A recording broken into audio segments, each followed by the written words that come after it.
Vamos a partir nuestra charla técnica. Esta charla técnica tiene para nosotros una tremenda importancia porque en octubre, entre el 14 y 18 de octubre, se va a realizar en Chile la 32 Jornada Latinoamericana de Derechos Digitales.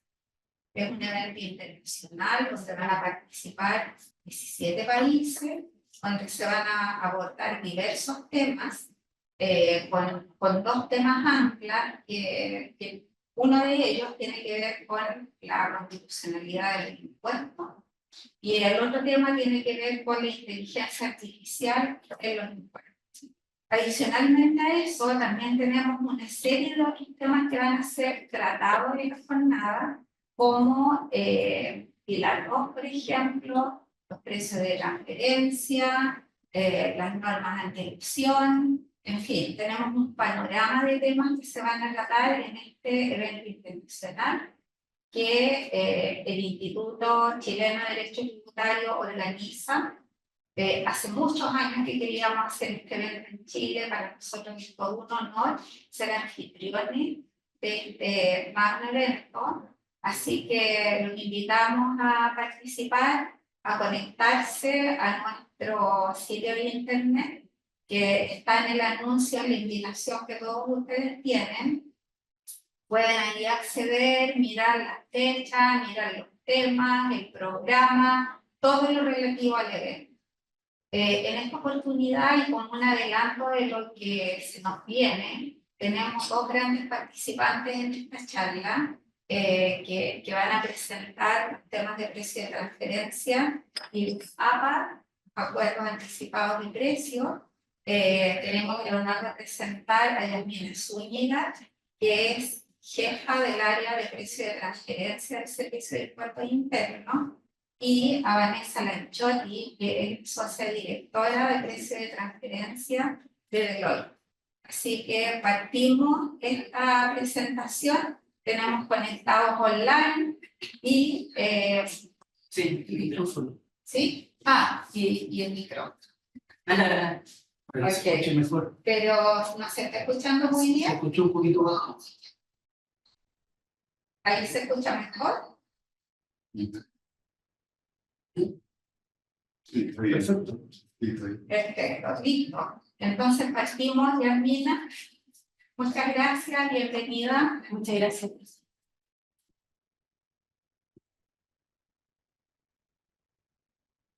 Buen día a todos.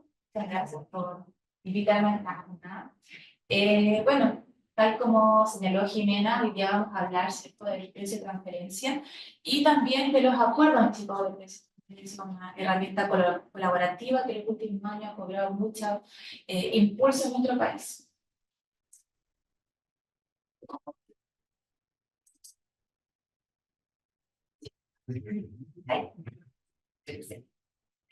Para partir, me gustaría comenzar hablándoles sobre el plan de gestión de cumplimiento tributario del Servicio de Impuesto Interno, que es la hoja de ruta que sigue el Servicio de Impuesto Interno y que publica todos los años, ¿ya?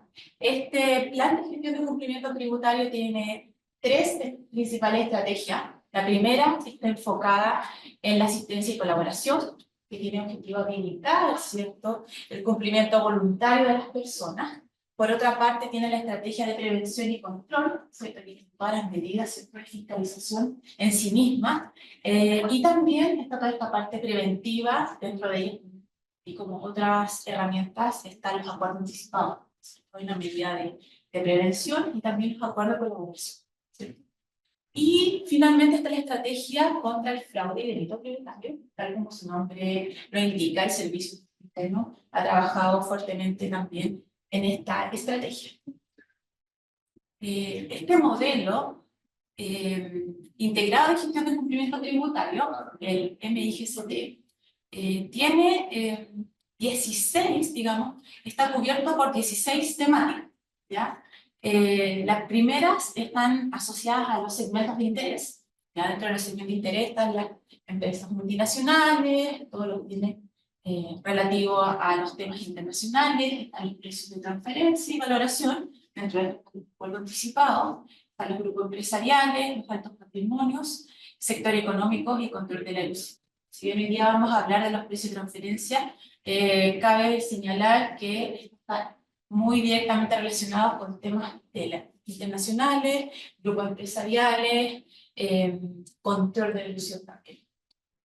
Y por otra parte tenemos todos los procesos relevantes del servicio, y aquí ya están todos los procesos un poco más masivos, IVA, devoluciones, renta a empresas, personas, los impuestos a los aviones, helicópteros, yates y vehículos. Por otra parte están asociadas a las medidas de preventivas, el inicio de actividades, término de giro y contribuyentes inactivos. Por otra parte en educación, ¿cierto? Esta asistencia al contribuyente.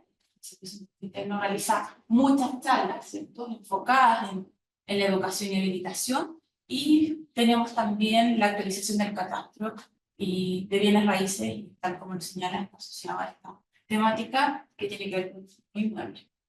Y por otra parte está el fortalecimiento de capacidades asociadas a fortalecer la litigación civil y también fortalecer el ejercicio de la acción penal. También está directamente relacionado con la aplicación de la norma general antielusión. Estas son las 16 temáticas que abarca este modelo. Particularmente sobre el precio de transferencia y valoración, tenemos tres principales objetivos. El primero de ellos es orientar e informar a los contribuyentes sobre las acciones que va a realizar el servicio de impuesto interno, siempre enfocado en buscar, ¿cierto?, que se cree que la creación de valor quede donde corresponde. Por otra parte, reducir riesgos, disminuir los riesgos. Principalmente este año hay un fuerte trabajo en lo que es intangible. Muchos de quienes le ha tocado ir a las intervenciones de precio de transferencia han observado que el servicio está enfocado en esta temática este año. También dentro de las medidas preventivas está facilitar los acuerdos anticipados de precio de transferencia.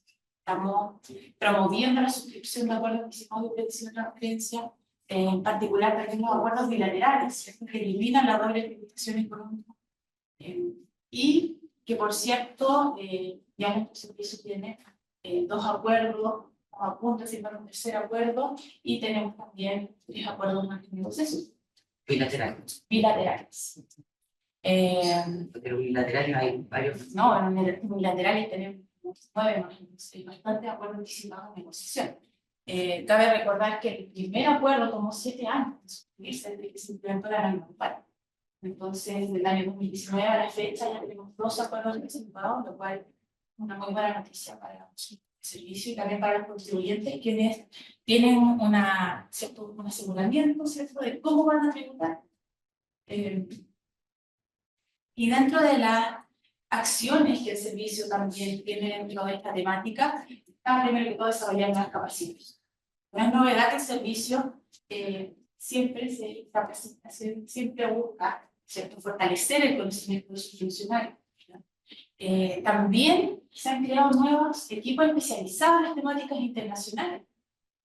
Los asesores siempre están ya asimilados, que existen muchos más equipos que están enfocados no solo en precios de transferencia, sino que en las temáticas de tributación internacional. Luego tenemos, ¿cierto?, todas estas medidas preventivas, ¿cierto? El servicio busca publicar estadísticas especializadas sobre el precio de transferencia y análisis por industria, lo que tiene previsto para este año. También, bueno, lo mismo con los acuerdos anticipados, realizar seminarios, charlas, para fomentar los acuerdos anticipados. El servicio quiere invitar a los contribuyentes que opten por esta medida preventiva y, por supuesto, que se evite todo posible conflicto en la temática.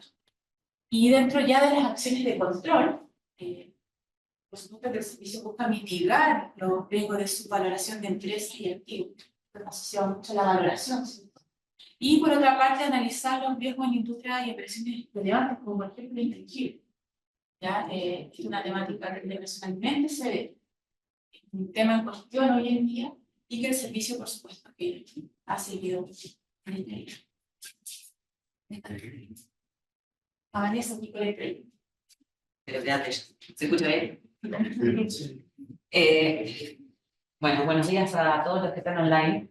Si quieren hacer consultas, ¿no? Aquí me lo pueden escribir y ahí las vamos respondiendo. Y si no las podemos responder, nos llevamos la consulta, pero las vamos a responder en algún momento.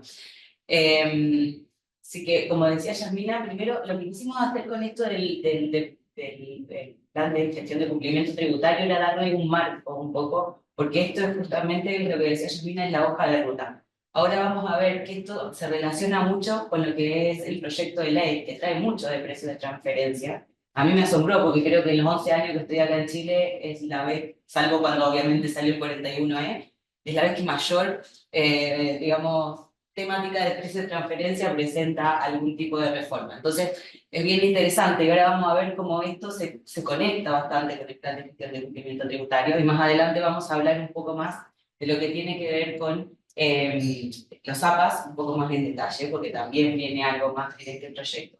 Y adicionalmente también vamos a hablar un poco de cómo se ven las fiscalizaciones, ¿no?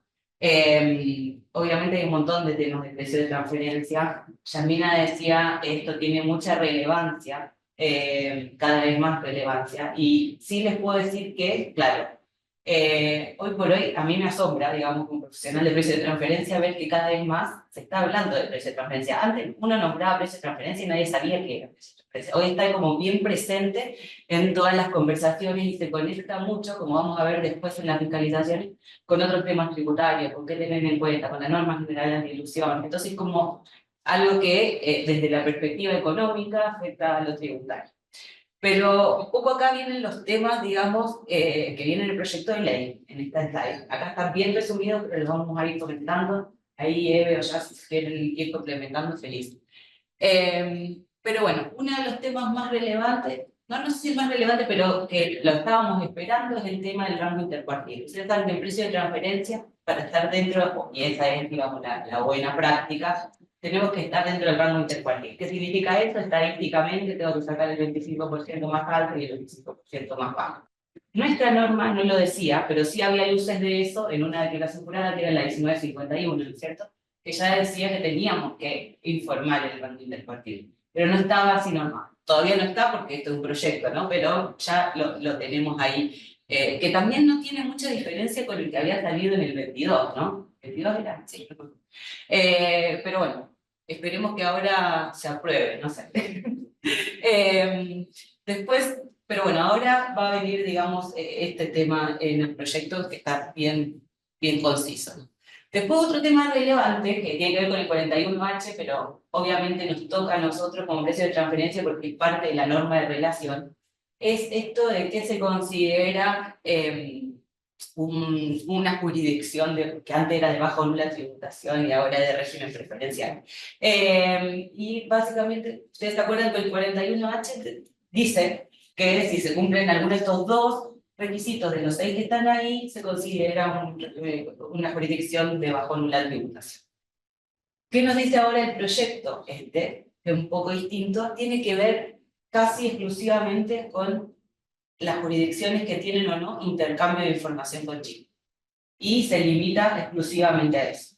Entonces, yo me imagino que como pasaba con... Varias opciones, voy a probar una por una. El otro día pude hacerlo, pero no me acuerdo. Yo estoy en la nube, si quieres te facilito la nube y lo hacen directo, mucho más rápido y más bien. Yo creo que ahí... Voy a probar, porque ya subí los ingresos, si tengo que exportar la nómina de pago. En otra no, la Marisa. Sí, La pueden- por eso, porque déjame ver cómo lo tengo que pedir, puedo Híbrida. Bueno. Entonces me perdí. Estábamos hablando de 41H. Y bueno, ahí, como decíamos, tiene que ver con este intercambio de información. Yo esperaría que, como está hecho con el 41H actual, se publique alguna lista, ¿no? Porque en el otro caso, en el caso tenemos 137 países, una cosa así en la lista. Entonces, Probablemente al contrario, que no se publique nada. Probablemente no se publique nada. Porque se va a subentender, el servicio tiene publicado los países cuál es el intercambio de información en su sitio. Es decir, están revisando el bilateral intercambio de información, porque como ahí vamos, los países se Y que es bueno que los contribuyentes, o sea, como les dice Yasmina, lo más probable es que no haya una lista Ya. o un catálogo, que como todos sabemos, a la OPE tampoco le gusta este tipo de listas negras, en las que se encasilla determinadas jurisdicciones.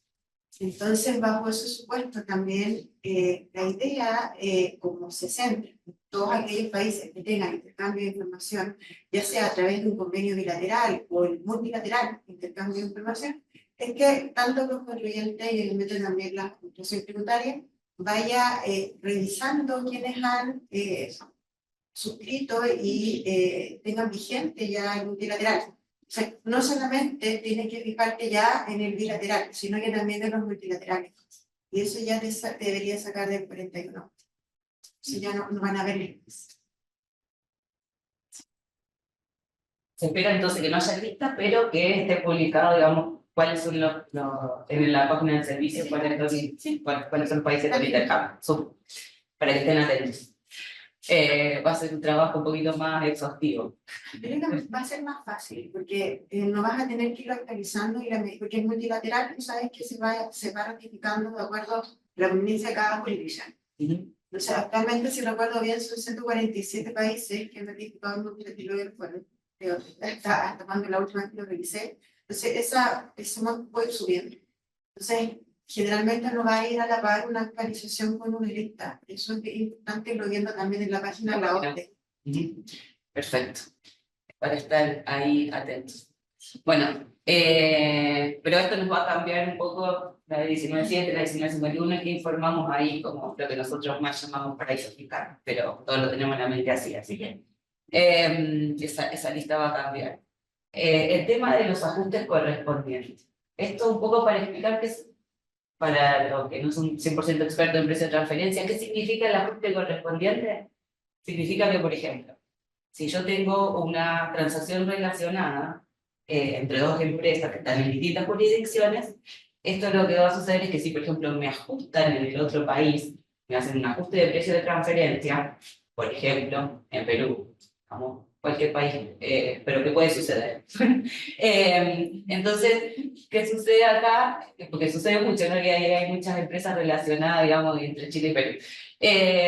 Que si, por ejemplo, me hacen un ajuste donde yo tengo que pagar más impuestos de alguna manera en esa jurisdicción, por ejemplo, Perú, como para no tener esta doble tributación de alguna manera, porque también pagué acá, es cómo yo puedo hacer un ajuste correspondiente y deducírmelo de este lado, por ejemplo, en Chile. Eso es un ajuste correspondiente, y eso está en las directrices de la OCDE y demás. ¿Qué pasa? Que el 41 es lo que nos dice hasta ahora, que teníamos 5 años, si mal no recuerdo, para poder hacer este ajuste correspondiente. Pero desde el momento de que se cierre de alguna manera el caso en el otro país. Y eso significaba que sea en la instancia administrativa y en la instancia judicial. Y obviamente que 5 años no nos alcanza para todo eso. Entonces tenemos esa imposibilidad de aplicar el ajuste correspondiente como está escrito hoy en 49.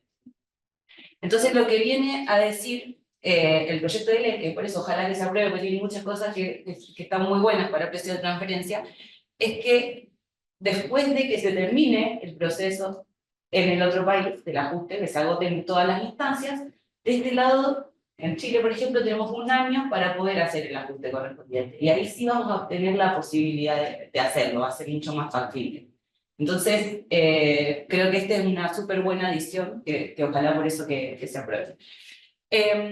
Otro tema que es bastante controversial, que siempre nos preguntan, son los autoajustes de precios de transferencia. ¿Qué significa esto del autoajuste de precios de transferencia? Bueno, básicamente, en general, los grupos multinacionales tienen una política de precios de transferencia, que me dicen cómo, digamos, tenemos que analizar las transacciones, cómo voy a fijar los precios intragrupo y demás, y están distintos métodos que todos conocemos. Ahora, ¿qué sucede? A veces la política no se ajusta 100% a la realidad. ¿Por qué? Porque la contabilidad real la tengo recién los primeros días, no sé, por ejemplo, de enero, y no puedo llegar a veces a ajustarlo en el año fiscal, ¿no? Por ejemplo, si yo cobro un servicio que es costo y gasto más 5%, que es como algo muy típico, ¿no es cierto? Entonces yo tengo que tener los costos y gastos reales hasta diciembre para ver si apliqué o no el 5%. Entonces en muchos casos se hace con presupuestos, se hace con estimados, Entonces, cuando en verdad después tengo la contabilidad real a fin de año, a lo mejor me da un margen del 3% en vez del 5%. Pero no es porque lo hice queriendo, sino porque no tengo la contabilidad real en ese momento. Eso pasa mucho. Ahora con las automatizaciones va a ir bajando este tema, pero no todos los grupos tienen esto automatizado, como son los menos, realmente. Entonces, el autoajuste de precio de transferencia lo que me permite es reflejar, digamos, este diferencial en la red. Ahora, y de esta manera cumplir con la política de precios. Si es que no llegue a hacerlo, obviamente, en el año fiscal dentro de mi estado financiero. Acá en cada país lo trata de una manera, hay diferentes formas de tratarlo. Hay países que son realmente agregados o deducciones a la renta líquida y ya está. Hay otros países como Canadá, por ejemplo, que uno, cuando son agregados a la renta líquida, no tenemos tema, pero cuando son deducciones tienen que pedir un permiso al CRA. Entonces, cada país lo va tratando un poco de manera diferente. Acá Eve, si quería aportar porque Evelyn es una experta en este tema que lo estudió mucho y siempre me dice algo que es muy real. Dice, lo que pasa es que Chile es el único país que tiene algo como el artículo 21, que es esto del gasto rechazado. Entonces, Evelyn siempre me instruye en eso, y es cierto. ¿Por qué? Porque ¿qué dice el proyecto de ley? Que cuando no estemos dentro del rango intercuartil, ¿se acuerdan del que hablábamos al inicio del rango intercuartil, que tenemos que cumplir de la política de precio de transferencia? Entonces ahí sí es un agregado, digamos, el ajuste de precio de transferencia que tengo que realizar, se realiza el agregado obviamente a la renta, y ahí de esa manera hago el autoajuste de precios de transferencia. Pero lo que el proyecto indica que, claro, al revés, no. Si es una deducción, por ejemplo, si yo pagué de menos y tengo que hacer una deducción, esa no está bien. No sé si vos querés ahí agregar algo que son las demás saber este tema.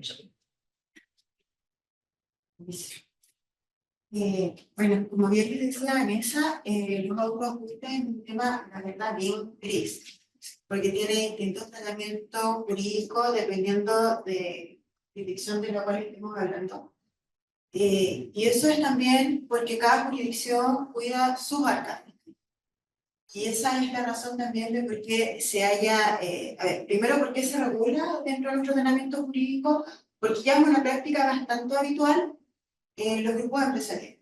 Más allá de que la OCDE lo recomienda o no, cuando los denominan ajustes compensatorios, es el nombre técnico de las directrices, se recomienda no regularlo expresamente en la norma, pero sí darles alguna solución. Pero como les decía, es un tema que ya está siendo tan recurrente que es mejor regularlo que no hacerlo. Pero el cómo regularlo también es bastante complejo, porque eso puede afectar de manera considerable que un contribuyente determine o autodetermine que efectivamente está sobre un rango de mercado, y por lo mismo se disminuye la base imponible dentro de Chile, es complejo. Pero sí se da esta posibilidad, que no es menos importante para los contribuyentes, el hecho de decir, mira, si yo no estoy dentro de un rango de mercado, puedo autoajustarme y no voy a pagar el impuesto que se pagan los ajustes de precio de transferencia, que siempre es el impuesto único del artículo 21, que es el impuesto que aplicamos en Chile a las tasaciones. Y siendo esto una tasación, usted lo que va a hacer es un agregado a la base imponible. Entonces, la diferencia de tasas es bastante importante. Ese es el incentivo que tenemos, y además, en la práctica nosotros sabemos, tanto desde el punto de vista de la auditora como en parte desde el punto de vista del servicio, que es bastante habitual que los contribuyentes también hagan ajustes positivos para el fisco, negativos para la empresa, depende de quién le pregunta. Claro. Pero no es un tema poco habitual. Entonces la discusión ahí estaba jurídica en cuanto a qué impuesto lo voy a aplicar. Y dado que 41E, numeral 2, señala solo impuestos únicos del artículo 21, siendo esto una tasación, era el único impuesto que podíamos aplicar. Y ahora se da la oportunidad de poder hacer solamente un agregado a la base imponible, ya sea aumentando el impuesto o disminuyendo la pérdida tributaria. Y eso ya no debería generar diferencia Sí, la salvedad que hace el proyecto, es decir, esto no significa que el servicio no te va a poder fiscalizar, sino que vamos a revisar si efectivamente está bien este autoajuste y solo si hay una diferencia, esa diferencia se va a afectar contigo. Sí. Pregunta, en caso de haber un convenio, ¿ese autoajuste sería una beneficio empresarial? También se ha discutido la naturaleza jurídica de este autoajuste. La verdad que no puede ser, bueno, se discute, pero no está zanjado ni siquiera a nivel internacional ni por parte de la OCDE y no está dentro de los conceptos de los convenios. ¿Ya? ¿Por qué? Porque lo que tú haces, generalmente cuando te autoajustas, vas a ajustar, por regla general, o sea, en el 99% de los casos, rentabilidad. ¿Ya? Entonces, esto es decir, lo que yo debía alcanzar por lo que alcancé, no lo que realmente ingresó en mi empresa, es una autodecisión. Es decir, lo que es, claro, es decir, lo que yo debía alcanzar. Y esa renta, mira, por lo mismo no va a estar, no debería, esto es una opinión personal, porque eso ya tiene que definirlo el servicio directorio en el circular que corresponda, no debería tampoco afectarse en el impuesto pensional. ¿Ya? Porque tampoco hay, no se produce el hecho de esto es una opinión personal. Puede ser que después haya otra opinión, pero para mí es una justa rentabilidad, no es un ajuste tributario, ¿ya? Es un ajuste financiero que tiene efectos tributarios, obviamente la hace imponible dentro de la jurisdicción chilena, pero no, no debería tener ajustes como remesas o como pagos, porque en realidad no es eso. Claro, no debería ser. En la práctica a veces sí hay, sí existe una remesa. Siempre hay Ya que haya remesas, no estás ajustando un precio, no es cierto el caso, como te digo, la operación, sino que la rentabilidad global de la compañía, que muchas veces va a tener mucho más que operaciones vinculadas. Y ahí no estás pagando por algo, no estás, por decirlo de una manera coloquial, no estás inflando el precio, el valor de un servicio. Estás ajustando una, no sé si me digo bien, una rentabilidad. No, pero ahí, por ejemplo, en los casos que me ha tocado ver, es por ejemplo que yo cobro un servicio y cobré de menos, ¿no es cierto? Entonces me hago un agregado a la renta líquida por lo que cobré de menos, pero no el otro país me va a pagar esa diferencia, no le estoy afectando del otro lado, digamos, la renta líquida, eso es un autoajuste. Entonces, por eso, por eso lo que dice Belén, que básicamente no se da en general remesa. A mí no me ha tocado ver un autoajuste de remesa, sinceramente. Que no debería. Y afecta, claro, la rentabilidad de la local. Para mí también no es una transacción interco y por tanto no es transfronteriza y por eso no hay remesa y no debería de adicional. Pero como dice la opinión personal. En última instancia, si hubiera remesa, me imagino yo, y esto también es personal, debería seguir la suerte de lo principal, si un servicio, te aplico como servicio, si un producto, no sé, me imagino yo, pero nunca me ha tocado ver remesas. Sí. Ahora, si haces una remesa o seguir la suerte de lo principal, también es complejo, porque eso va a significar que ya no estás viendo la rentabilidad que, como te decía, en el 99% de los casos, estás viendo el valor. Ya estaríamos utilizando un método directo.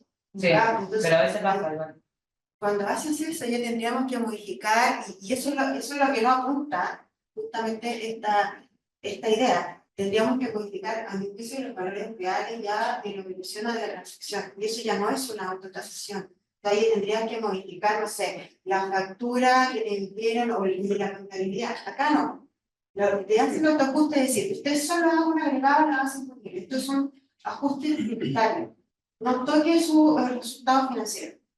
Entonces, ¿y cuál es el respaldo que también se discute? ¿Cuál es el respaldo que va a tener el contribuyente en la otra jurisdicción? Y va a ser el ajuste de la renta líquida. Y si no tienes que entrar a modificar toda la contabilidad, que tampoco es realmente lo adecuado, porque tú transaste a un valor distinto al que debiste transar. Entonces, por eso te estás autoajustando a lo que debió ser, no lo que fue. Esa es la diferencia. Entonces, Y hoy día, ¿qué pasaría si el servicio te fiscaliza? ¿Va a poder? Exacto. Un valor de mercado. Entonces, eso hace la diferencia, pero es un incentivo para los contribuyentes que se analicen, que revisen sus resultados. Bueno, en el escenario, por supuesto, que este proyecto ¿cierto? Es un tema bien controversial. Yo no sé si hay preguntas online, pero esto lo venimos discutiendo hace ¿cuánto? ¿10 años? Sí, muchos años. La Jimé también estuvo en estas conversaciones muchas veces porque no hay una única respuesta. Entonces, es bien interesante y también fuimos a ver jurisprudencia de otros países y todo, y ahí cuando la dice, pero los otros países no tienen artículo 28. Yo no sé si todos conocen a Evelyn porque Jimé nos presentó a Yasmina y a mí, pero Evelyn es abogada del equipo de APAS y MAPS del Servicio de Impuestos Internos, pero tiene mucha experiencia porque hace muchos años que trabaja en el equipo de precio de transferencia, así que siempre sus aportes son muy valiosos. Pero este tema podríamos estar hablando mucho tiempo, la verdad que no hay una única visión. Yo si vos me preguntás, digamos, las recomendaciones, y esto lo digo siempre y es como que ando ahí predicando, pero hagan un análisis de fin de año, de fiscalidad de análisis que le llaman los BRIC, ¿no? Entonces yo me paro en noviembre y veo, digamos, cómo voy con mi política de precio de transferencia. Y si tengo que, digamos, hacer algún ajuste, una nota de crédito, una facturación, no sé, para cumplir con la política dentro del año, tengo ese margen. Porque si no vienen todas estas complicaciones que además en los países se tratan distintos, entonces es bien complejo. Pero bueno, a veces obviamente en el cierre de fin de año no es tan fácil hacer todos esos análisis y demás, pero esa es mi recomendación.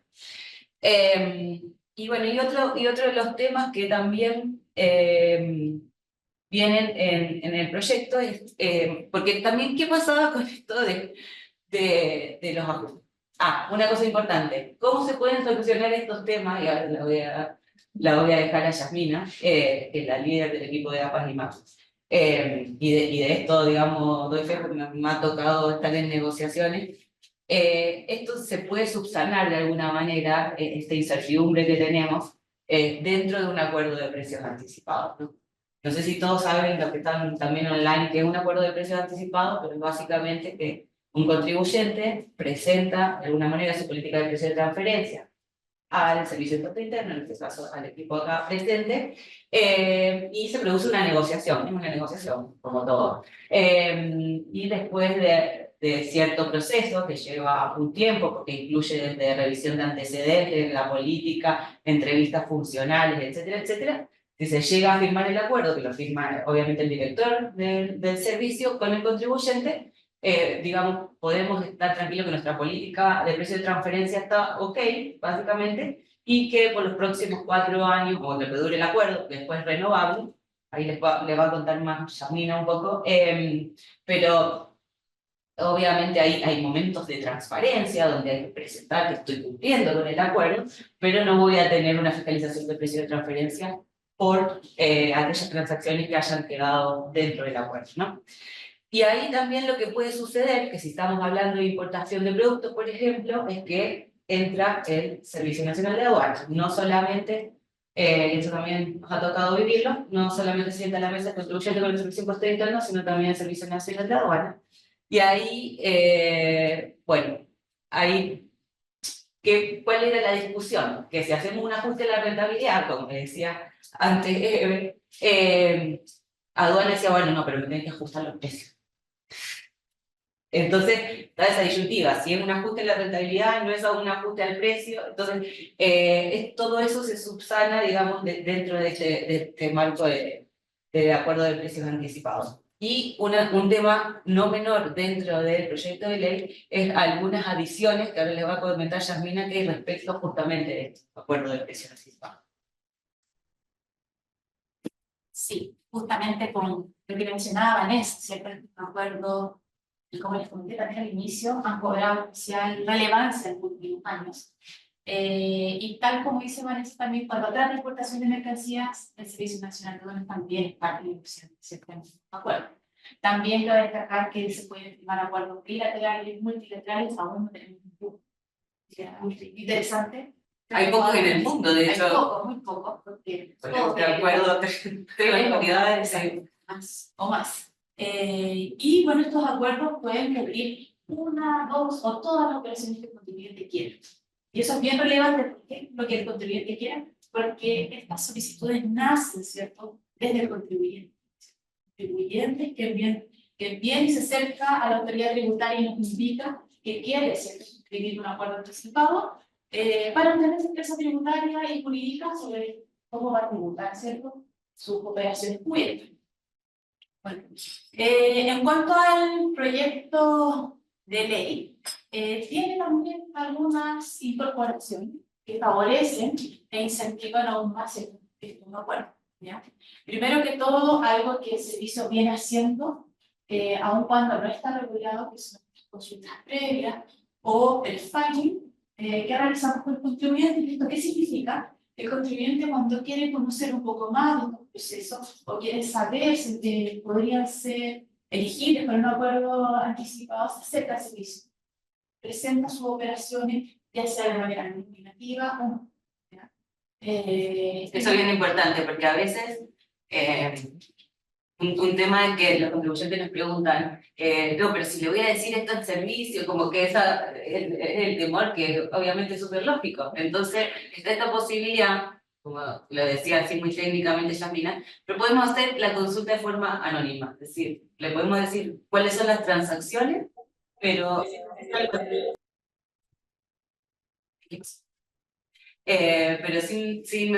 Entonces, es una súper buena instancia, digamos, para poder, que hasta entonces todavía no estaba normada, pero es una buena práctica de la OPE y ustedes ya la estaban tomando como servicio, ¿sí? ¿Y qué tiene como novedad esto? Es que el servicio ahora va a tener que pronunciarse. Un contribuyente realice una consulta, el servicio va a tener un plazo de 2 meses siguiente a la presentación para indicar qué opina respecto de su propuesta. Dice, por su también la negociación civil, si me quiero indicar, si es una operación que puede ser una participa. Bueno, eso sí, ahora en este caso, ahora las consultas van a tener que ser nominativas. Eso hay un cambio, sí que existe ya con esto. Los acuerdos anticipados tienen una mayor vigencia. Hoy día, cuando un contribuyente presenta una solicitud de acuerdo, puede abarcar desde el periodo que él lo presenta hasta el periodo, es decir, 4 años en su etapa inicial. Hoy día la vigencia serían 5 años a partir de la suscripción de la. ¿Por qué? Porque la idea de los acuerdos anticipados es anticipar, ¿cierto? Hoy día que tiene un pase con esta actual, siempre vamos hacia atrás.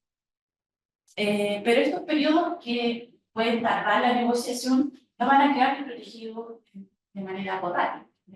El contribuyente va a poder optarse por lo que conocemos como voluntad, es decir, que también podría cubrir aquellos años que no están prescritos, estos 3 periodos siempre. Entonces, un acuerdo anticipado en realidad podría cubrir 8 periodos. En muchos países del mundo ya es así. Sí, Vanessa dice que muy pareciera así. La verdad que es. Sí. Y nos pasa cuando salimos a negociar aguas bilaterales. Claro. Las normas no son tan rígidas como la nuestra. Y también, ¿qué pasa con la certificación de antecedentes? Estos contribuyentes nos dicen, por favor, certifican el día 1 que te presenté todos los documentos. ¿Qué pasa? Nosotros podemos certificar, pero estamos con eso. Aquí se amplían un poco los plazos de 6 pasarían a 12 meses desde que el servicio cuenta con todos los antecedentes que requiere para resolver una solicitud para pronunciarse.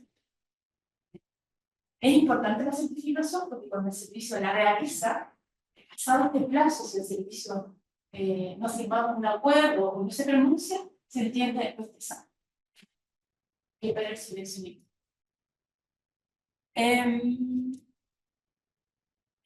Bueno, también que es cierto cuando aplica esto del rol capa. ¿Qué pasaría si, por ejemplo, tenemos diferenciales?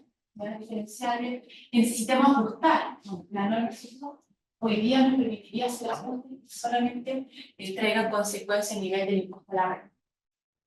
Eso también es una novedad.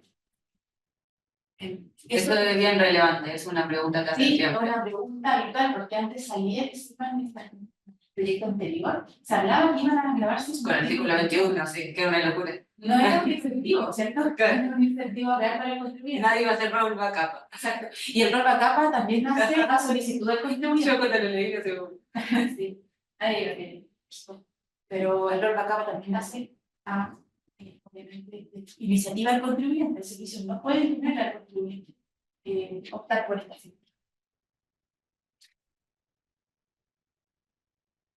Sí, por ahí un tema no menor de los mapas es que tienen bastantes beneficios. Más allá de lo que en Chile nos ayudaría por el artículo 21 y demás, hay temas que son no menores que hoy por hoy están muy atados también a todo esto que seguramente habrán escuchado, la sustentabilidad tributaria, la transparencia, etcétera, etcétera. Muchos grupos multinacionales buscan hacer esos acuerdos de precios anticipados con las autoridades porque es una forma, digamos, de ser transparente, de demostrar esta transparencia. Entonces también se busca por ese lado. Más allá te da certeza, tanto para el contribuyente como para el Servicio de Impuesto Interno, de cuánto voy a recaudar los próximos años. Y obviamente cuando estamos hablando de un acuerdo bilateral, súper relevante, porque ya me da, o multilateral, pero es medio difícil, pero ya me da certeza en dos jurisdicciones, ¿no? Y voy a evitar la doble tributación, que es un poco uno de los objetivos de los acuerdos de precios anticipados.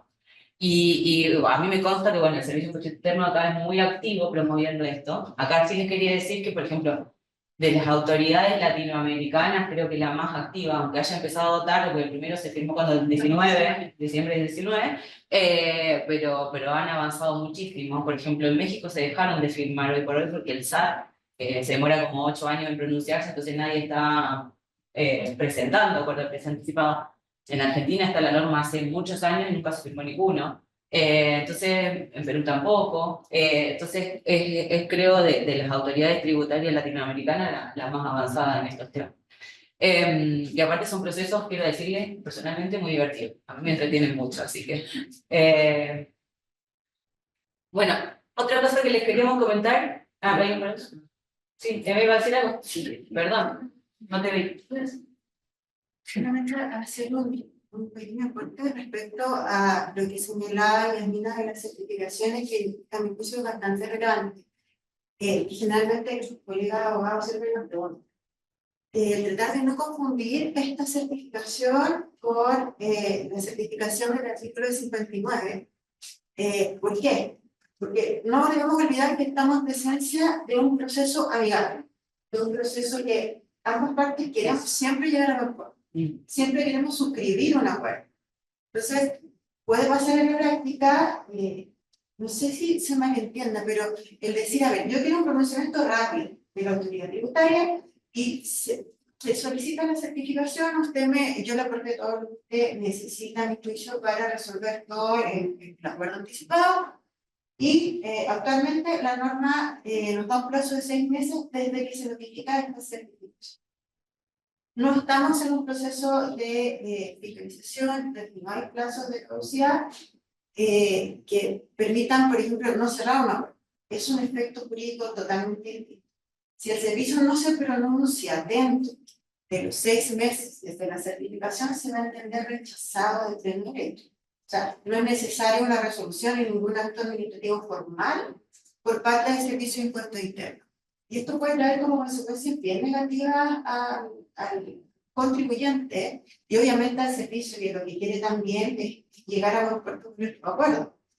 ¿Por qué? En un APA bilateral tenemos que considerar que no solamente se están sentando a conversar con la administración tributaria, se están sentando a conversar con otra administración tributaria y esa administración tributaria a su vez conversa con el contribuyente vinculado.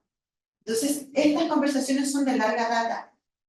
Entonces, si bien en Chile puede ser que ya tengamos todos los antecedentes, no llevamos el control de lo que sucede en la otra administración o de los tiempos de la otra administración.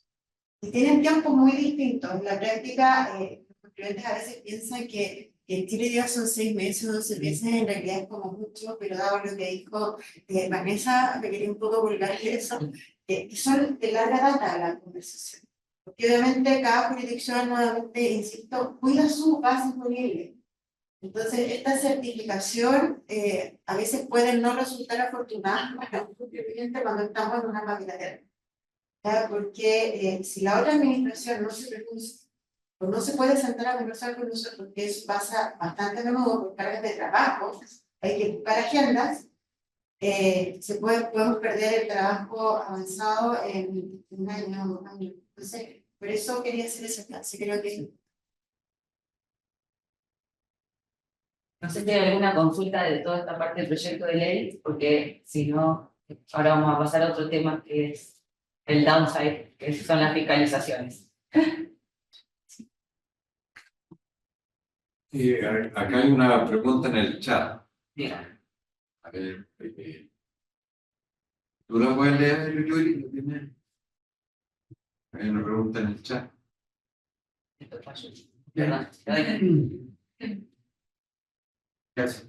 Mira, la pregunta que llegó es la siguiente.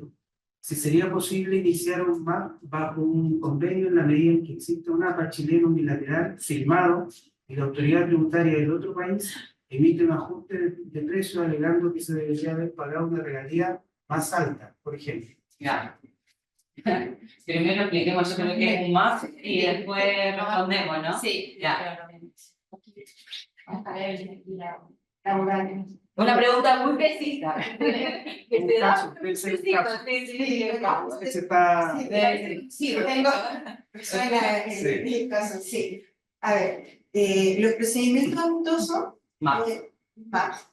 son procedimientos regulados en el convenio para evitar la doble tributación, generalmente en el artículo 24 o 25, dependiendo del convenio, que indica que, esto es grande rasgos, que cada vez que un contribuyente estime que una jurisdicción aplicó una tributación que no está conforme al convenio, puede acudir a la administración tributaria para pedir que converse con la otra administración para poder llegar a un acuerdo en cuanto a cuál es la tributación adecuada o conforme al convenio.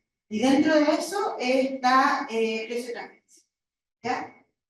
Esa es una forma de solucionar, poder solucionar la doble tributación económica que se podría producir a través de un ajuste de precio de transferencia. Se ha dado en la práctica, se podría dar que un contribuyente en Chile también esté negociando o haya negociado y haya suscrito un acuerdo unilateral. ¿Por qué unilateral? Porque si es bilateral no debería producirse el problema de doble tributación económica, ¿cierto? Porque ya está conversado, ya está sanado y por eso son tan recomendables los mapas bilaterales cuando hay convenio, para evitar la doble tributación, justamente porque queda en resguardo esta situación. Cuando un contribuyente opta por una mapa unilateral existiendo convenio, obviamente hay un riesgo de que se produzca una doble tributación económica cuando la otra administración también. Incluso puede suceder que se esté siendo fiscalizado también en la otra jurisdicción donde el tema se torna aún más. Si tú tienes un APA unilateral suscrito, los contribuyentes a veces pueden, no sé si podrían, a mi juicio yo creo que no, pero la verdad que es un tema que se discute a nivel internacional. ¿Por qué? Porque tú tienes un APA suscrito con la administración tributaria y en Chile tú puedes renunciar al acuerdo cuando se cumplen ciertas hipótesis críticas o ciertos supuestos establecidos en la ley y dentro de eso está que hayan cambiado sustancialmente las situaciones económicas que se consideraron para suscribir el acuerdo. Entonces, para una APA unilateral, sin que eso ocurra, ir a la otra administración a pedir que con posterioridad se corrija una posible doble tributación económica, creo que es un poco extraño. Ya, insisto, no es un tema zancado. ¿Se podría entrar a conversar? Sí, se puede conversar con la otra administración, en virtud del artículo 25, se conversa con la otra administración, pero no te podría asegurar que eso vaya a concluir en que efectivamente procede o no a hacer un ajuste correlativo para subsanar una doble tributación económica producto de la suscripción de un... Como que en esta pregunta todo lo que pueda haber en precios está en esa pregunta. El ajuste, todo lo ¿ya? Pero es un tema que no pasa. Ya, no sé si me expliqué bien. Sí, yo creo que ahí el gran mensaje, un poco el mensaje es que obviamente un unilateral te da justamente certeza en un solo país, con la autoridad que lo firmaste. Tampoco le puedes exigir por un unilateral al otro país que así suceda. Está el MAP y es una posibilidad, pero puede que no te la acepten. Y lo otro es que al final, digamos, bueno, se trata de esto, ¿no? De un acuerdo. Entonces, es complejo. Yo creo que se puede solicitar, pero la otra autoridad te puede decir no, porque vos firmaste con la autoridad chilena. O sea, y está en todo su derecho, me parece. También es opinión, nada más. Pero que se puede, y son instrumentos que si hay, claro, convenio vigente, obviamente es una posibilidad de utilizar. Y también hay maps, bueno, ahora vamos a hablar, cuando hablemos de fiscalización, un poco vamos a tocar esto de los maps, porque es un instrumento bien interesante, que de hecho, ¿se acuerdan cuando hablamos de los ajustes correspondientes? El tema ahí es que no nos daban los tiempos acá, entonces una posibilidad, digamos, es cuando hay convenio vigente utilizar los maps. Así que es un instrumento bien interesante, que también lleva mucho tiempo, ¿no? No sé si hay alguna otra consulta de estos temas, si nos pasamos un poco a conversar de las fiscalizaciones. ¿Se acuerdan cuando Yasmina presentó inicialmente el plan de gestión de cumplimiento tributario del servicio? Ahí viene mucha información. Y en temas de precio de transferencia, ¿se acuerdan que dice, bueno, hay un tema de equipos de control, equipos cada vez más especializados, etcétera, etcétera? Esto se ve en los números un poco cuando vemos la recaudación en temas de precio de transferencia, y estos son en etapas administrativas, porque en general la mayoría de los casos se cierran en etapa administrativa, en precio de transferencia. Ustedes habrán visto, digamos, que fallos habrá muy pocos, 2, 3. Entonces, con respecto al año anterior, que fue el año 22, comercial 22, ustedes ven casi aumentó el 40% la recaudación en materia de precios de transferencia para el servicio de impuestos internos. Esto es bien relevante porque obviamente nos obliga, digamos, como contribuyentes ya a tener un mayor control, y de eso un poco les queríamos comentar. Desde la experiencia, ¿qué recomendamos guardar? ¿Cómo están siendo las fiscalizaciones, digamos, en el resto del mundo? Porque esto no es algo que pasa solamente en Chile, entonces también ahí le traemos un poco de comparación con Europa, Asia y demás, que es, digamos, un tema que se está produciendo en todos los países. Y como decía inicialmente Yasmina, que aumentaron los equipos y se especializaron. Efectivamente, en las fiscalizaciones uno puede encontrar que hay especialización por tipo de grupo económico, pero también hay un equipo que se dedica exclusivamente a valoración, transacciones financieras. Están bien, digamos, especializados los equipos en el servicio, y cada vez son más. Y eso se ha notado porque desde la experiencia, si ustedes me preguntan, yo creo que este año me ha tocado ver el doble de fiscalizaciones que los años anteriores, ¿no? Entonces van creciendo en número. Entonces, esto un poco es el número. Ahora, ¿qué pasa con esto de las fiscalizaciones? Las fiscalizaciones, si les ha tocado ver alguna, no sé, en los primeros años del 41E, pedían los contratos, las declaraciones juradas, y seguía, y se terminaba ahí como un poco la notificación. Todo eso fue evolucionando en el tiempo, ¿no? Y ahora sí, no sé si les ha tocado en la práctica, seguramente sí, la probabilidad es muy alta que los que estén conectados les haya también tocado. Hay solicitud de información que tiene que ver con tanto la política de precio de transferencia, información que tenemos en la declaración jurada, como respaldos obviamente documentales, como sabemos, ¿no? Contratos, facturas, etcétera. La contabilización, que ahí viene un tema no menor, porque también en muchos casos te piden los mayores y demás contables. Y también, y ahí empiezan las conexiones, digamos, con otros fiscalizadores, porque a veces se miran temas de renta, temas de gasto, de deductibilidad. Por otro lado, muchas veces también, como son transacciones transfronterizas, el tema, digamos, de las retenciones, las declaraciones asociadas a las retenciones, cómo se consideran, por qué, qué naturaleza jurídica, todo eso ya hoy por hoy es parte de las fiscalizaciones de precio de transferencia, ¿no? Y además, algo no menor, que es que ya nos vamos a la sustancia económica. Ustedes habrán escuchado muchas veces hablar de la sustancia económica. De hecho, saben que es uno de los pilares de BEPS. Entonces, a mí me gusta siempre contar un poco de dónde nace esto, porque nace de fiscalizaciones, efectivamente, ¿no? Como al principio de los 2000, Europa empezó a fiscalizar los grandes grupos multinacionales que tenían estas, digamos, políticas agresivas en materia de precio de transferencia y tributaria. Entonces tenían tasas efectivas mínimas o cercanas a cero. Entonces hay mucha jurisprudencia al lado de esto, y están los nombres que todos conocemos que fueron fiscalizados por eso: Amazon, Microsoft, Starbucks. A mí el que más me gusta es el Starbucks.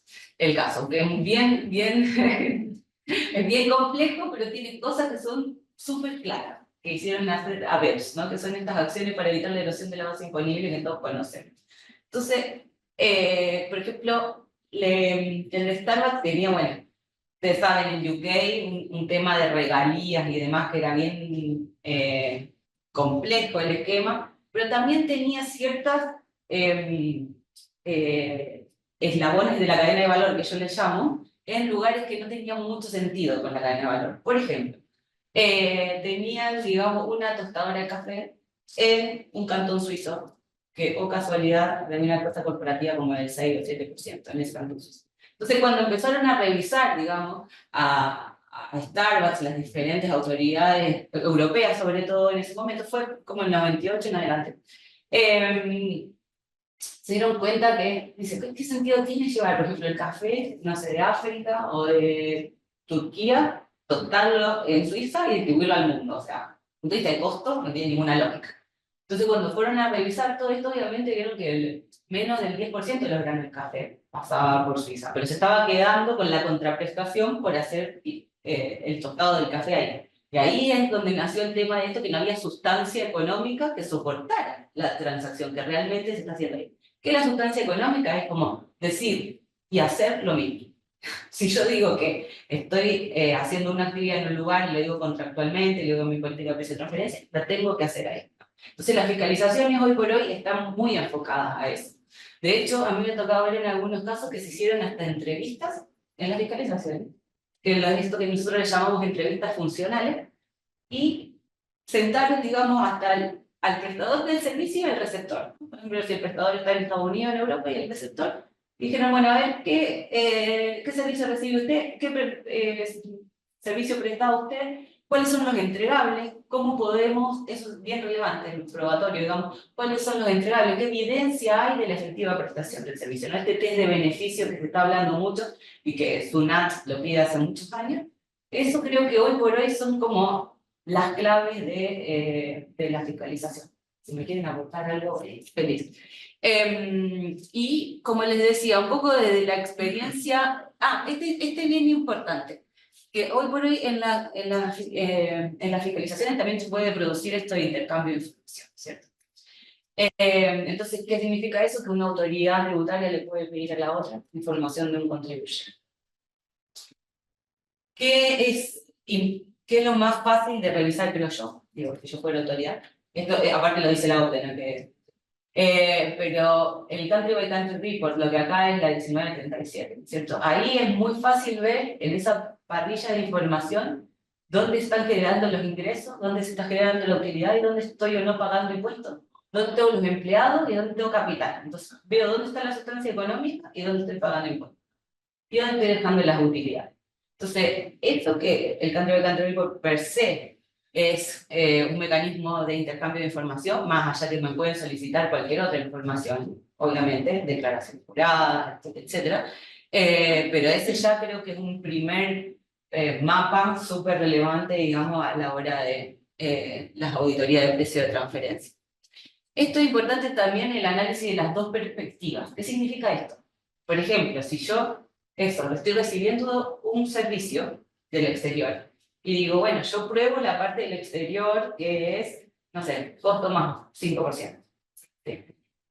Además de todo esto que hablábamos, el test de beneficio y demás, me pueden pedir, generalmente lo solicitan, la base de costos y gastos sobre la que y los drivers de distribución de la parte del exterior sobre la que yo apliqué ese margen. Por eso dice el análisis de las dos perspectivas. Y yo me acuerdo que inicialmente la pregunta de los contribuyentes era, ¿pero el servicio tiene la potestad para solicitar? Sí, la tiene, efectivamente, ¿no? Entonces, claro, una casa matriz europea o por ahí de Estados Unidos no entendía por qué tenía que mostrarle y abrir todos los costos y gastos, digamos, de su entidad en el exterior para poder demostrar, digamos, que no había perjuicio desde el punto de vista de precio de transferencia en Chile. Pero si eso pasa, el servicio está facultado, así que es importante. ¿Qué es importante acá? Cuando a mí me mandan una factura al servicio del exterior, o lo que sea que me facturen, tengo que pedir eso, la información segmentada, base de costo y gasto, driver de distribución y margen que me aplican para ver cómo llegaron a ese monto. porque eso me lo van a pedir en una eventual fiscalización. Y también, cómo demuestro la efectiva prestación del servicio. ¿Qué me entregaste para él? ¿Sí? Entonces, Quería complementar dos cosas de lo que está hablando de Mesa. Primero que todo, la información. Chile ha implementado la acción 13 de TEPS en cuanto a documentación en materia de presión en su totalidad. ¿Qué quiere decir esto? ¿Cierto? Tenemos el cambio de constitución, tal como dijo Vanessa, ¿cierto? Que nos permite al servicio interno hacer un análisis de riesgo basado, ¿cierto?, en los resultados que van teniendo los grupos multinacionales obligados a presentarlo. No solo en los grupos chilenos, nosotros recibimos de exterior también. ¿Ya? También hoy día ya tenemos implementado el archivo maestro, el archivo local, que le llama el archivo maestro del humano, ¿cierto? El archivo local en el humano, ¿cierto? La declaración jurada de precio de transferencia y la base, ¿cierto? Que como vimos en la lámina anterior, más de 4.000 contribuyentes lo presentan aquí. Y este archivo local tiene una serie de información que complementa el análisis y hace también que sea mucho más certera las notificaciones que vamos a hacer. Tiene toda una parte documental, ¿sí?, en cuanto a contrato, y una serie de descripciones. Por lo tanto, el servicio ya tiene mucha información al momento de notificar a los contribuyentes porque están por un análisis de riesgo. Son mucho más contundentes. Por otro lado, el análisis de las dos perspectivas, que creo que es muy bueno lo que mencionaba Vanessa. Recordar que en Chile y en la propia declaración jurada se puede analizar tanto el contribuyente local como a la parte provisional exterior. Y muchas veces se selecciona a la parte provisional exterior y lamentablemente en los procesos de fiscalización no se aporta. ¿Qué pasa al final del día? El servicio público interno, si no cuenta con esta información de la parte provisional exterior, a veces tiene que ser analizar el contribuyente local.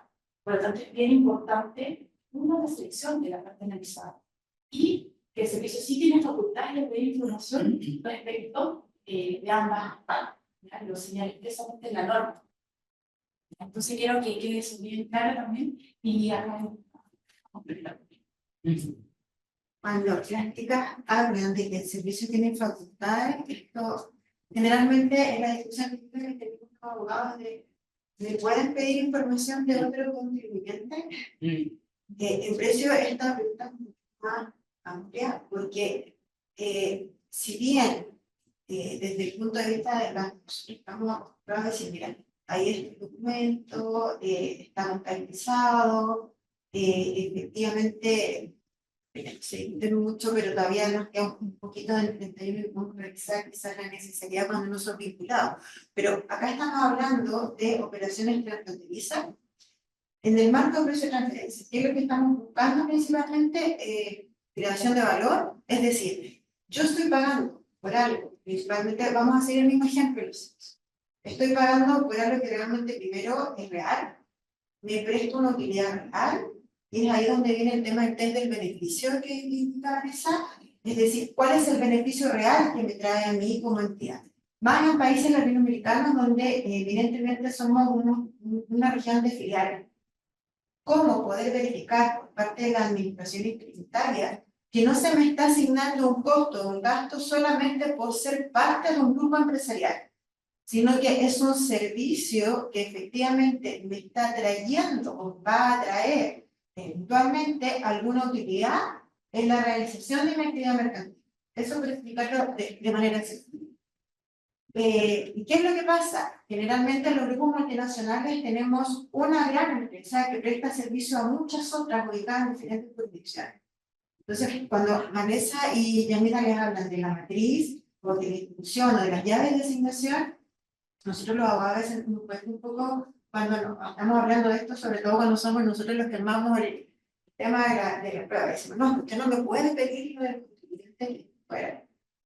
Pero si usted no lo entrega, se genera el problema que les dice Yamina en un tema mucho más técnico, ya que es la parte de PSA, etcétera, etcétera. Pero en resumen, es si el de afuera me está prestando un servicio que le presta 10 compañías y me cobra un 5% sobre el costo y gasto que le cuesta a él estar el servicio, ¿cómo yo, Administración Tributaria Chilena, verifico que efectivamente ese 5%, porque el problema ahí no es solamente no es el margen, principalmente es la base. ¿Cómo veo yo que es el 5% de los costos y gastos que se destinaron a prestar ese servicio a Chile y no se benefició otra entidad? Porque un tercero independiente no pagaría un servicio que está recibiendo otra empresa. Y eso es lo que busca Jesús. Por eso es tan importante que se traiga la documentación, traiga las llaves de asignación. ¿Ya? Y esto es más complejo porque, como les digo, a nivel internacional, lo más fácil sería encontrar un prestador de servicios a una sola empresa local. Tenemos prestadores de servicios que le presta 20 a 30 empresas ubicadas en diferentes jurisdicciones. Entonces, si no te da la información, malamente vas a poder probar que efectivamente esa salida de dinero que en Chile está creando valor justamente para la actividad mercantil de la filial que está en nuestra jurisdicción. La creación de valor, ¿no? Sí. Las tributas donde se crea el valor. Y para eso es bien relevante que somos un país de filiales, una realidad. Entonces, por eso también hay un amplio de revisión de operación. Gracias, chicas. Otro tema también importante que fue evolucionando bastante, el tema de los comparables. Porque antes no había como un challenge, viste, en los comparables. Uno presentaba el set de comparables y dice, ahora no, el Servicio de Impuesto Interno hace su propia búsqueda, ahora hay discusiones mucho más técnicas acerca de los comparables. ¿Qué pasa, digamos, con si son controlados? Una serie de temas técnicos, pero hoy por hoy, y aparte teniendo presente que ya en la 1951 tenemos que entregar la información de los comparables. Esto ya, digamos, es un tema técnico que se está llegando a niveles de conversaciones bien elevadas. Para que lo tengan en consideración, porque hay una cosa importante acá, que también a veces siempre lo dice, que es el tema de cuando vieron que hay una acción BEPS, que esta es la de bajo valor agregado. Qué horrible que digan bajo valor agregado a los servicios, pero bueno, se dicen así. Yo prefiero decirle servicio rutinario, le dicen los gringos en la 482, pero bueno. ¿Qué dice una acción BEPS ahí? Que le puedo poner un margen del 5%, ¿no? Como así una especie de safe harbor, si queremos decirlo erróneamente. Pero bueno, no, acá, para que lo tengan en consideración, no puedo decir solamente hacer mención solamente a esa acción BEPS, sino que tengo que presentar el benchmark que me sustente que el 5% esté ahí adentro, ¿sí? Para que lo tengan en consideración. Pero sí, este tema de las benchmark y las búsquedas y los comparables es un tema no menor y cada vez más que se va, digamos, sofisticando más en temas de conversaciones. Y bueno, un poco lo que hablábamos antes, ¿no? El tema basado en objetivos.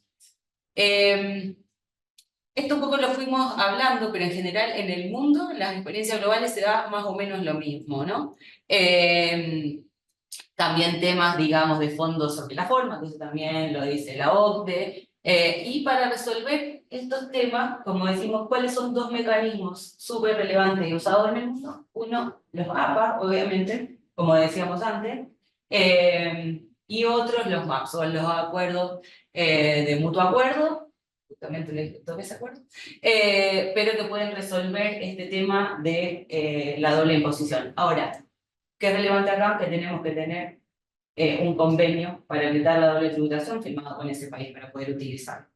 Entonces, un tema no menor era con Estados Unidos hasta enero de este año. Ahora están todos mucho más relajados. Yo creo que eso va a impulsar muchos APAs bilaterales, digamos, con Estados Unidos y Chile, pero era algo que se estaba esperando mucho.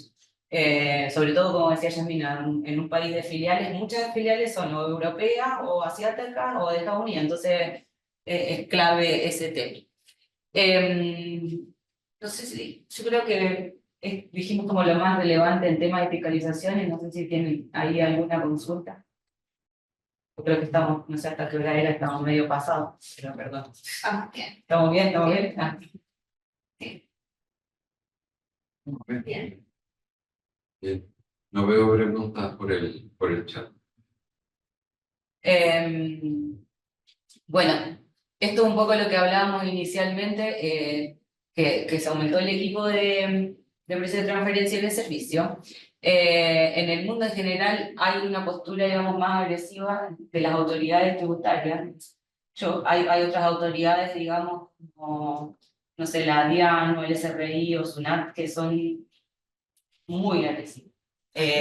en el sentido de que hay que entregar muchísima información, que desconocen la efectiva prestación del servicio, por desconocerla, porque uno le presenta las pruebas y dicen que no tuvieron tiempo de revisarla o cosas así que como que ya excede un poco, pero esto pasa en todo el mundo.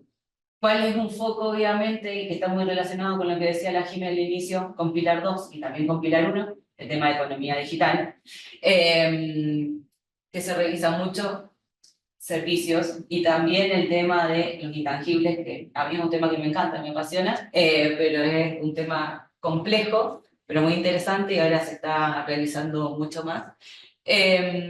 Y el tema de las reestructuraciones. El tema de las reestructuraciones es súper relevante.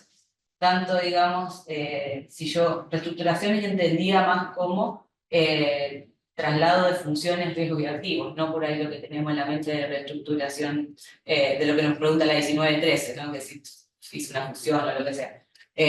Pero ese tema es súper relevante, obviamente. Teníamos un capítulo en la OCDE, que es el capítulo 9, que nos habla de estas reestructuraciones, qué compensaciones deben hacerse en cualquier caso cuando yo traslade funciones, riesgo y activo, si es que amerita, porque hay casos que no. Pero bueno, todos estos temas hoy por hoy son objeto de fiscalizaciones acá y en el mundo, ¿no? Entonces, solo comentarles que eso, Chile está en la misma línea que el resto del mundo, ¿no? Que se está haciendo como algo diferente. Bueno, eso es lo que les queríamos contar hoy, un poco hacer porque esto es lo que fue pasando en el último año, ¿no? Tanto lo del plan de gestión de cumplimiento tributario como lo del proyecto de ley, fueron cosas que fueron surgiendo este último año y la relevancia que está tomando, digamos, precio de transferencia acá en Chile y en el mundo. Así que bueno, muchas gracias por escucharnos. Y si tienen alguna consulta, bienvenidos. Ok. Bueno, muchas gracias a esta excelente expositora, Vanessa, Yasmina, Evelyn. Estamos contentos de habernos convocado esta mañana y haber tenido mucha participación online. Entendemos que la mañana es complicada para muchos, pero bueno, ya nos estaremos viendo en una próxima charla que vamos a estar invitando, los que vamos a estar anunciando. Y no dejen de entrar al sitio www.JLDT, Jornada Latinoamericana de Derecho Tributario.com, porque ahí está toda la información. Así que nos estamos viendo. Un abrazo, que tengan un excelente día. Muchas gracias.